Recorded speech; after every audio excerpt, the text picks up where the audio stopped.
chers travailleurs et travailleuses du CMC de Matam, je suis très ravie d'être parmi vous aujourd'hui pour cette visite de terrain qui s'inscrit dans notre dynamique de contact permanent avec les réalités du terrain pour constater vos conditions de travail, le fonctionnement des structures sanitaires, la qualité de la prise en charge et la qualité de l'accueil que vous réservez aux patients qui franchissent vos portes. Cette visite s'inscrit également dans la vision du chef de l'État, son Excellence M. Mamadi Doumbouya,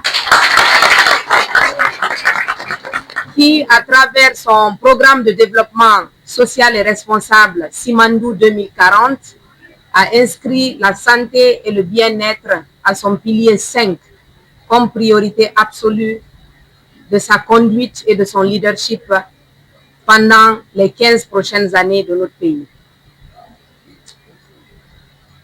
Le chef de l'État a une vision claire. Il veut rendre accessibles les soins à toute la population, quelle que soit votre ethnie, quel que soit le genre, quel que soit votre background socio-économique. Il veut que chaque personne vivant en République de Guinée ait accès à des soins de qualité et surtout le territoire national. Et dans le cadre de ce programme de développement Simandou 2040, il y a des réformes ambitieuses qui sont engagées et il y a des projets d'infrastructures prioritaires qui sont inscrits à être réalisés.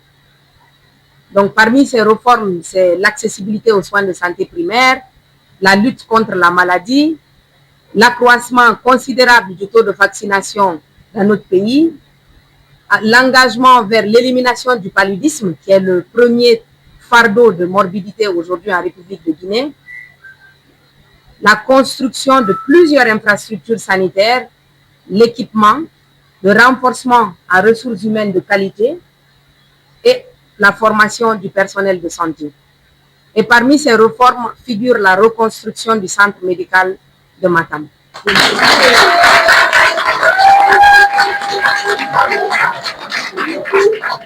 Je veux vous dire de vive voix que c'est une instruction du président de la République que le ministère de la Santé et de l'Hygiène publique procède le plus rapidement à l'identification des partenaires pour reconstruire et rééquiper et mettre en service le centre médical communal de Matam. Et comme quand le président instruit, la ministre s'exécute, c'est une priorité absolue pour moi pour voir le démarrage de cette infrastructure l'année 2026.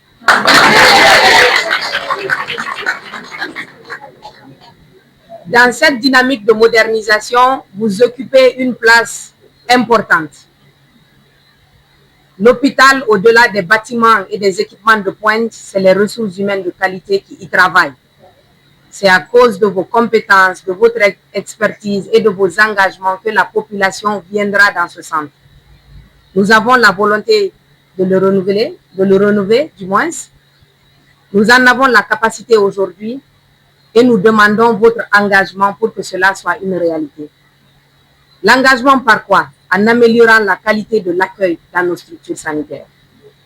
Quand quelqu'un franchit les portes des structures sanitaires, ils viennent en détresse. Et c'est à vous, le premier contact, de les rassurer. De les montrer que 50% de leurs problèmes est résolu en franchissant les portes de votre structure. Et chacun, selon ses responsabilités, selon son service, peut contribuer à améliorer de façon considérable la qualité de la prise en charge. Donc, je demande cela de vous et je vous exhorte à faire de telle sorte que chaque personne qui vient dans ces structures bénéficie d'un accueil digne et bénéficie de l'empathie du personnel de santé. Deuxièmement, c'est à travers l'amélioration de l'hygiène. Je vois que la directrice communale de Matam, qui est une dame brave, a fait beaucoup d'efforts dans le cadre de l'amélioration de l'infrastructure actuelle. Malgré les défis énormes qui persistent, vous êtes là, vous travaillez dans des conditions pas faciles et nous le voyons, nous le reconnaissons. Et donc, nous nous engageons à améliorer vos conditions de travail. J'ai demandé tantôt à la DCS de nous remonter les expressions des besoins afin qu'on puisse voir dans l'immédiat qu'est-ce qu'on peut faire pour améliorer vos conditions de travail. Améliorer l'hygiène au sein de la structure.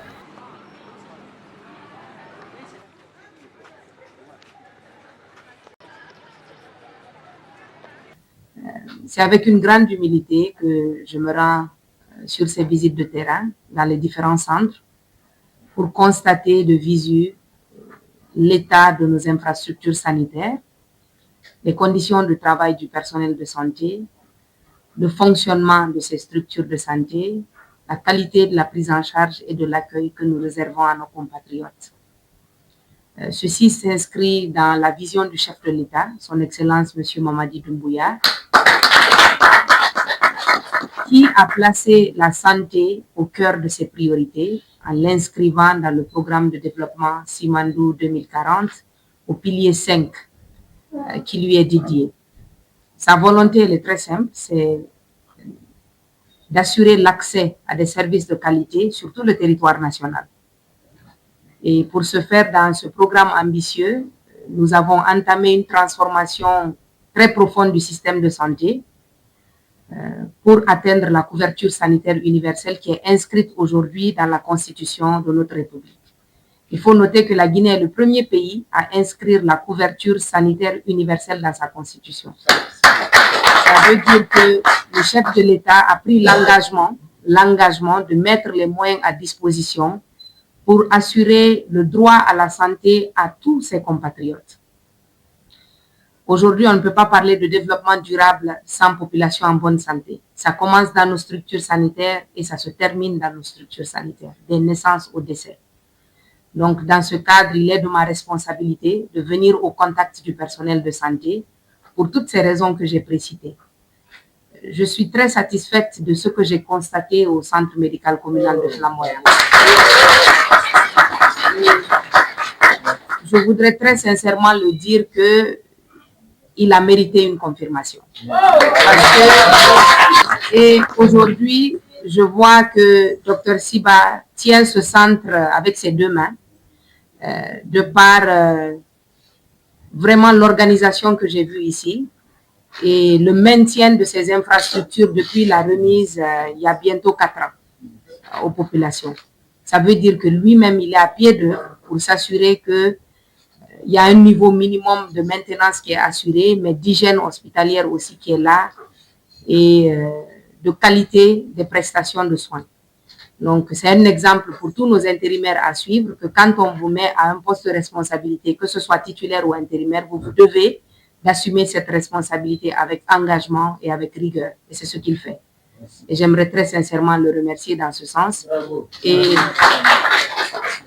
entendre de la population cette satisfaction vient confirmer le sentiment que nous avons au niveau central. Les visites de terrain aussi nous permettent de prendre des décisions basées sur les réalités du terrain. Parce que ce qu'on nous remonte sur les papiers, parfois tout est beau, mais quand vous venez sur le terrain, vous constatez le besoin et vous êtes en mesure d'ajuster les prises de décision selon les réalités du terrain. J'ai bien noté vos doléances, Monsieur le directeur, à savoir doter davantage en personnel qualifié, de doter en ambulance, je pense que c'est ce que vous avez demandé, l'ambulance.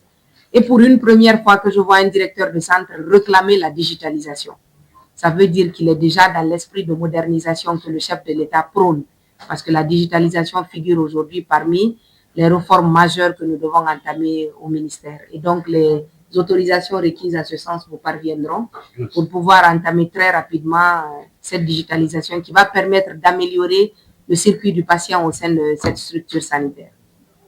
Donc, si je suis là aujourd'hui, c'est ces quelques mots que je voulais vous adresser, tout en vous demandant une fois de plus de continuer le travail avec engagement, avec rigueur, avec dévouement. Le personnel de la population, quand ils viennent dans nos structures sanitaires, la plupart sont en situation d'inquiétude, ils sont malades, ils sont fragiles, et donc nous nous devons la responsabilité de les accueillir avec empathie, avec dignité, avec courtoisie, et à les rassurer davantage qu'ils sont venus au bon endroit et que nous sommes à leur écoute et que nous serons à la hauteur de la prise en charge qu'ils attendent de nous. Ça, chacun dans son rôle et chacun dans ses responsabilités peuvent contribuer positivement à redorer l'image de nos services et à redorer la relation qui existe entre les structures de santé et la population. Et en cela, je vous exhorte de redoubler d'efforts, d'assumer votre responsabilité avec rigueur, avec discipline, pour pouvoir améliorer de façon considérable les services de santé. J'ai formulé un plaidoyer auprès de Madame la ministre de la Santé et de l'Hygiène publique. Le premier besoin, c'est l'obtention d'un chirurgien ophtalmologue pour le service d'ophtalmologie, l'obtention du personnel qualifié pour améliorer la qualité des soins, l'obtention d'un véhicule de liaison, une ambulance médicalisée et l'autorisation pour la digitalisation de la structure pour améliorer la qualité et le circuit des patients. Aujourd'hui, le CMC Les Francs-Bras couvre 5 quartiers. 5 quartiers. Il y a 4 quartiers environnants et le CMC abrite le quartier Petit Simbaya, ce qui fait 5 quartiers. Nous avons un taux d'occupation, nous avons un nombre de lits de 91 lits. Donc 80 lits pour les hospitalisations, 2 lits pour la salle de travail, 2 lits pour la salle de post-partum et 6 lits pour la mise en observation, ce qui nous fait 91 lits. Avec une capacité de services médicaux, vous avez le service des urgences, vous avez le service de maternité, la médecine, la pédiatrie, le service ORL, le cabinet dentaire, la traumatologie, les services d'appui, vous avez la pharmacie, le laboratoire, la maintenance hospitalière, l'imagerie et la morgue, avec 600 forwards. La population cible de la structure, la population cible c'est 3050.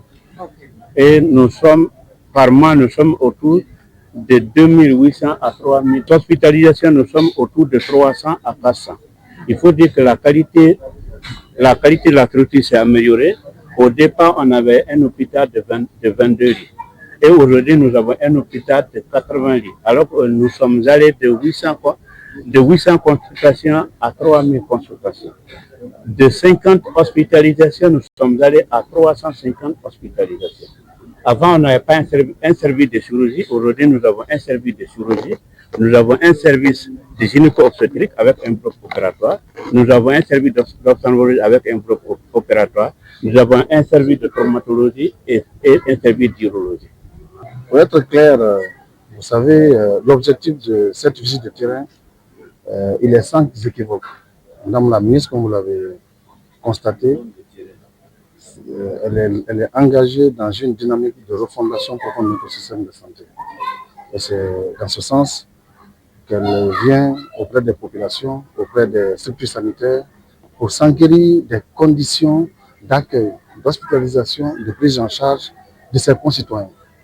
Aussi dialoguer avec ses collègues pour améliorer la prise en charge des patients et qui rentre également et de donner également corps à une instruction institutionnelle de la couverture santé universelle, dans un but de transformer de façon profonde notre système de santé, c'est-à-dire les priorités en résultats concrets et tangibles, porteurs d'impact au service de nos populations, de nos vieilles populations pour leur bien-être, pour leur santé.